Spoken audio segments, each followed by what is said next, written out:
Vereador Marcos Cunha também chegando aqui na Pelotense, a rádio Todo Mundo Ouve, hoje sessão representativa, mas o vereador veio com um discurso bastante positivo e de alerta, vereador, que político sim há condições de fazer um trabalho sério, com ética e principalmente sem corrupção. O que tanto se fala hoje, vereador? Bom dia. Bom dia. Em primeiro lugar, cumprimentar o trabalho da Rádio Pelotense, que faz uma cobertura incansável aqui da Câmara de Vereadores, possibilitando a transparência dos trabalhos da Câmara, que a própria Câmara ainda está com dificuldade de fazer, porque não colocou no ar ainda a TV Câmara Canal Aberto, não colocou a Rádio Câmara, que facilitaria ainda mais. Mas, de qualquer maneira, cumprimentar o trabalho da Rádio Pelotense. Depois dizer, nesse mar de notícias horrorosas sobre a política, eu me preocupo em chamar a atenção de bons exemplos que nós temos para que a nossa juventude não se assuste, né, com os maus exemplos e se afaste da atividade política. Nós precisamos atrair as pessoas sérias, as pessoas corretas, as pessoas preparadas para que elas desenvolvam uma atividade política com seriedade. Eu disse, existem exemplos na história do Brasil de gente que atuou politicamente, que ocupou cargos públicos de grande notoriedade e que foram pessoas que terminaram a sua vida com dignidade e de forma altiva, que não houve nenhum processo de corrupção contra elas, que não foram depois denunciadas, que sequer responderam a processo sobre isso, como é o caso do Leonel de Moura Brizola, né? Nossa referência política. Eu me converti para a política porque eu vi no Rio de Janeiro, aos 16 anos, o que o Brizola fez com as escolas de turno integral. Eu vi o que ele fez com os mais pobres, investimento público voltado para aqueles que mais necessitam, a formação de base das nossas crianças, investimento de 30% do orçamento já naquela época em formação das nossas crianças. 508 CIEPs para mais de 3 mil crianças foram colocadas no Rio de Janeiro, nas localidades mais pobres do Rio de Janeiro, como investimento em civilização, né? em elevação da cultura daquela comunidade, que as crianças aprendendo, elas levam para dentro de casa, os pais aprendem também, elas ganhando hábitos de higiene que não têm em casa, elas também ensinam em casa depois. Então tem um fator multiplicador civilizatório importantíssimo. Nós nos elevamos enquanto humanidade com a educação. A educação é o caminho para a elevação do ser humano do estado animal para o estado de homem. Então, para fazer isso, nós temos que investir maciçamente. Nós estamos hoje vendo, infelizmente, que isso não foi dado continuidade a isso. Infelizmente, os governos que sucederam ao Brizola no Rio de Janeiro não deram continuidade. E aí, aquilo que o Darcy Ribeiro, nossa referência também ideológica dentro do PDT, dizia lá atrás, como era vice-governador do Brizola, e todos criticavam o investimento que o Brizola fazia em educação no CIEPS, porque diziam que era uma escola muito cara.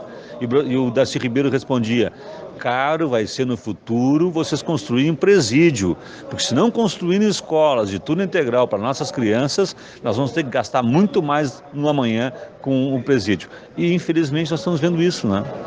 Estamos vendo que não foi feito investimento em educação básica. Nós ainda hoje, em Pelotas, aqui, temos um déficit de creches, um déficit de escolas iniciais, de séries iniciais altíssimo, que já foi apontado pelo Ministério Público, e continuamos isso no país inteiro.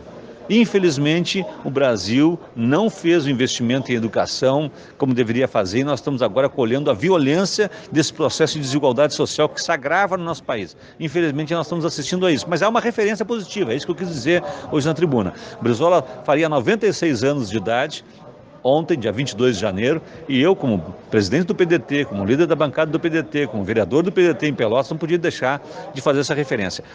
Entrem no YouTube, na internet e coloquem Leonel Brizola, vocês vão ver como é atual o discurso do Brizola. O Brizola já dizia na década de 80 que grande parte da classe política brasileira não está lá para resolver os problemas do país, não tem sensibilidade social. Grande parte, eles são, na verdade, representantes dos seus financiadores.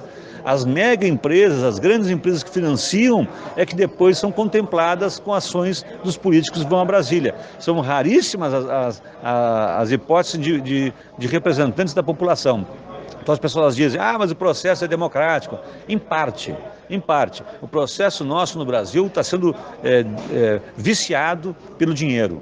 O processo democrático no país, ele está perdendo a sua legitimidade porque Nós estamos elegendo só os mais ricos, ou aqueles que representam os mais ricos. E aí nós estamos numa desigualdade brutal, que cresce a violência, cresce o desencanto. E eu queria hoje, lembrando o nascimento do Brizola, dizer, não, mas existem situações diferentes, existem pessoas que são referência, pessoas que têm na moralidade pública o seu referencial.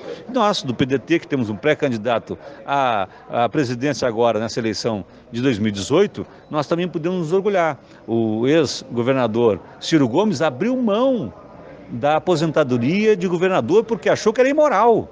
Não é ilegal receber a aposentadoria de ex-governador e ganhar 50 mil, 30 mil, como ganham os ex-governadores, inclusive aqui no Rio Grande do Sul. Mas é imoral. É imoral alguém ficar 4 anos como governador e sair de lá recebendo para o resto da vida, para os seus netos, porque depois a viúva também fica recebendo, 30 mil reais por mês dos cofres públicos. E quem é que abre mão disso? Ciro Gomes abriu mão. Ciro Gomes não aceitou receber 30 mil de aposentadoria de governador, mais 20 mil de aposentadoria de ex-prefeito, porque achou uma imoralidade. Eu acho que é um referencial para nós, é uma luz que tem no fim do túnel. Nós temos bons exemplos de políticos sérios na nossa política. Obrigado, Marcos Cunha. Bom dia. Eu que agradeço, um grande abraço. Feito o registro, vereador Marcos Cunha falou na Pelotense Rádio que todo mundo ouve. Daqui a pouco, outras informações.